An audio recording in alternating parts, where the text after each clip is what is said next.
commencer, nous allons voir le moteur à courant continu. Comme vous voyez sur le schéma, le moteur à courant continu est constitué de deux parties principales, l'induit et l'inducteur. Donc voilà l'induit, c'est la partie tournante de la machine. Il est constitué d'un bobinage, voilà le bobinage, d'un collecteur, et il y a des encoches où sont logés les conducteurs électriques, c'est-à-dire le bobinage. La partie fixe ou l'inducteur, il est constitué aussi par un circuit magnétique et un bobinage. Donc ce bobinage, il crée des pôles magnétiques.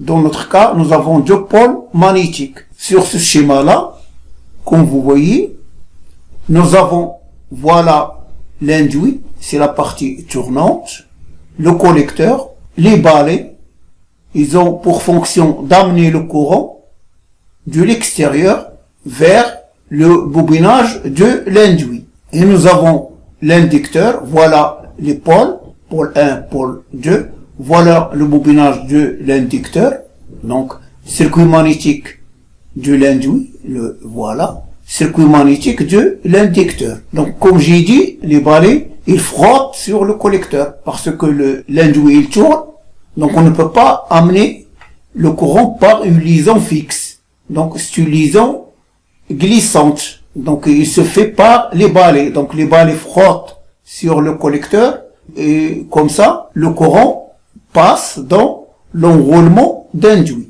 Le bobinage inducteur est parcouru par un courant continu et par conséquent il crée un champ magnétique.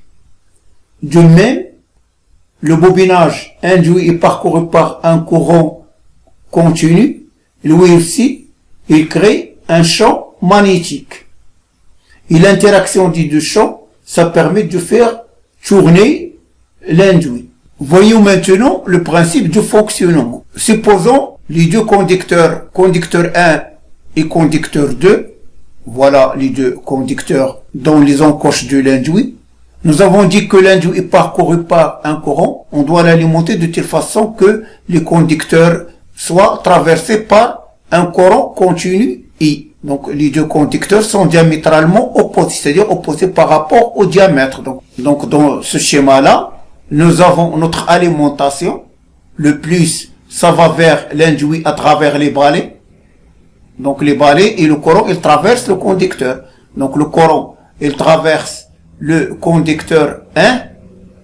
Donc voilà le conducteur 1. Et voilà le conducteur de ce conducteur et de l'autre côté. Donc voilà conducteur 1, conducteur 2. La pointe, ça veut dire que le courant, il sort. C'est une convention de représentation du courant. Et la croix, là, ça veut dire que le courant, il entre. Donc là, le courant est sortant, il est représenté par un point, c'est la pointe de la flèche, et là, c'est l'extrémité de la flèche. Il représente le courant entrant. C'est une convention en électricité. Donc, le courant, il traverse les deux conducteurs, c'est le même courant, ils sont en série. L'induit est alimenté par une source U2. De même, l'inducteur, donc de plus, vers le bobinage de l'inducteur, c'est celui qui va créer le champ magnétique B. Donc le courant, il entre dans le bobinage, il sort et il entre dans l'autre partie du bobinage inducteur. Et ça va vers le moins. Donc les deux enroulements, inducteur et induit, sont alimentés par deux sources indépendantes, par une source U2 et par une source U1. Donc il y a un principe qui dit que tout conducteur placé dans un champ magnétique, donc là, nous avons le conducteur 1 et le conducteur 2, ce sont ces deux conducteurs-là, ils sont placés dans un champ magnétique B créé par le bobinage inducteur. Ces deux conducteurs sont soumis à une force qui s'appelle la force de la place. Donc, puisque le champ B est le même pour les deux conducteurs, mais le courant dans le conducteur 1 est opposé au courant dans le conducteur 2. Donc les deux forces sont opposées. Donc voilà une force. Donc du bas vers le haut, l'autre du haut vers le bas. Donc ça crée un couple. Un couple qui permet la rotation de l'induit. Donc voilà le sens de rotation de l'induit. Donc pour résumer, là nous avons notre machine, nous avons l'induit, le bobinage de l'induit, nous avons l'inducteur.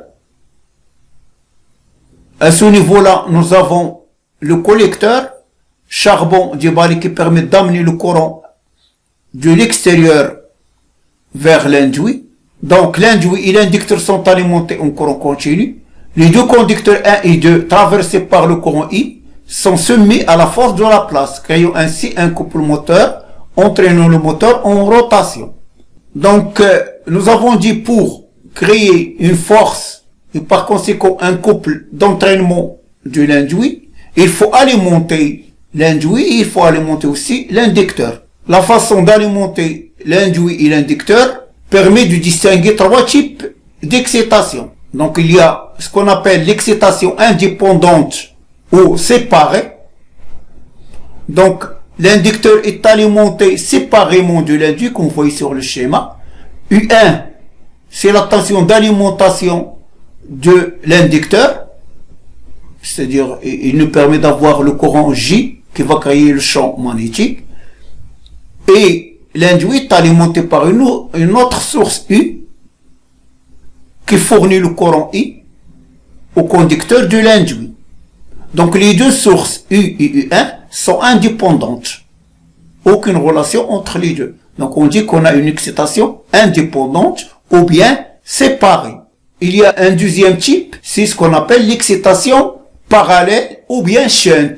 Donc dans ce cas, l'inducteur est monté en parallèle avec l'induit, comme vous voyez sur le schéma. Ils sont montés en parallèle.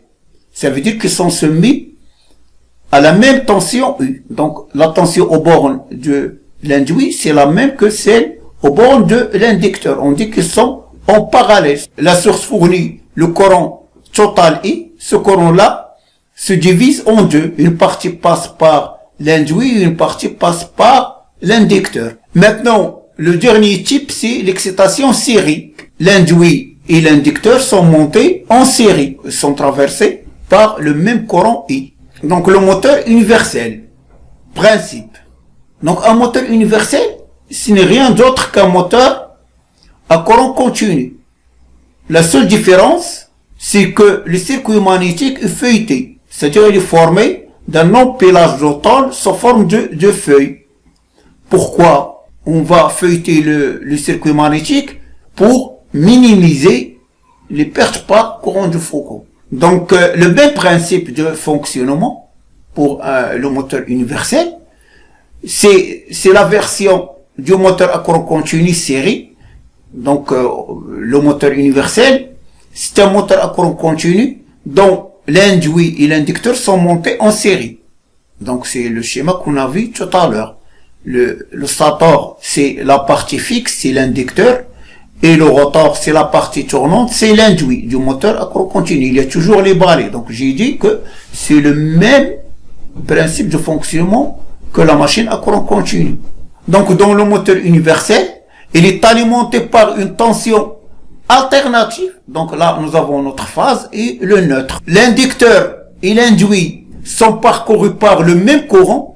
Donc lorsque le courant change de sens, il le fait dans les deux en même temps, dans l'induit et dans l'inducteur. Donc le courant change de sens périodiquement et simultanément. C'est-à-dire que le couple moteur garde toujours le même sens, même si la tension d'alimentation change périodiquement. Remarque, le principe de fonctionnement d'un moteur universel, c'est le même principe de fonctionnement que le moteur à courant continu. Il n'y a pas de champ tournant.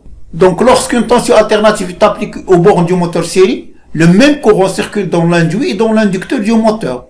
Le courant d'induit, de même que le flux produit par l'inducteur, change de sens, périodiquement et simultanément. Par conséquent, le couple produit dans le rotor agit toujours dans le même sens. Ce moteur ne produit pas de champ tournant. Son principe de fonctionnement est le même que celui du moteur série à courant continu.